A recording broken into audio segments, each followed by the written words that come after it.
We're still keeping an eye on what's going on behind us, and as that water continues to be put on the building, we are seeing some smoke that is still coming from this building.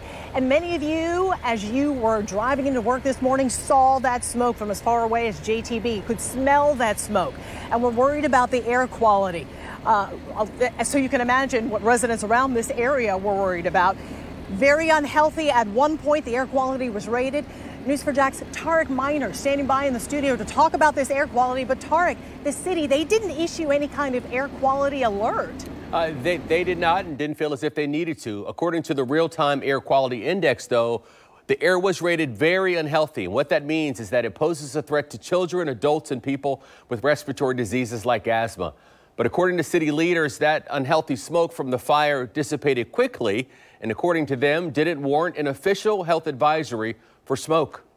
As 10,000 gallons of water per minute was pumped into the burning Doro apartments, the smoke from the blaze, fueled by pressure-treated wood, billowed into houses and neighborhoods nearby. She woke up this morning with her eyes swollen. She wondered why the house was so smoky this morning.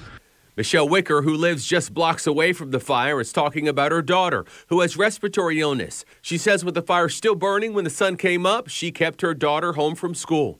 She suffers from asthma, and she also had to miss school today. She attends Darnell Cookman. Take a look at Jacksonville's real-time air quality index tracker. Right around 6 a.m., the air quality levels spike into the purple zone, signifying very unhealthy air. The danger in the air persisting from 6 a.m. to 8 a.m. and then for another hour from 9 to 10 a.m. The reading was taken at the 121 Financial Ballpark location, one of 5 Department of Environmental Protection sites.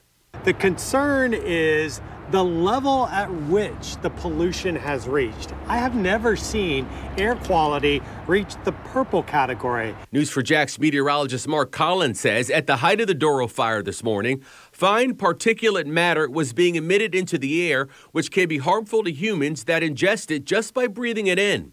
Collins says the fuel feeding the fire is what makes the air dangerous.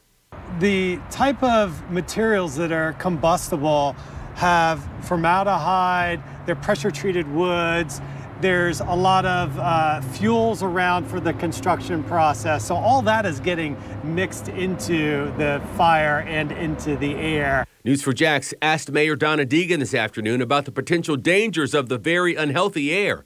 The mayor saying this about the city of Jacksonville's assessment of the danger. This wind is blowing pretty heavily. The smoke is dissipating very quickly. So from our understanding, the overall air quality is not being affected detrimentally. News4JAX also asked City Council President Ron Salem about the potentially harmful air.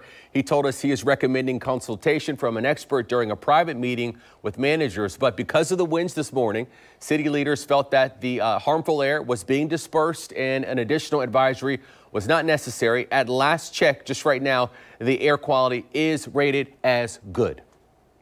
Joy?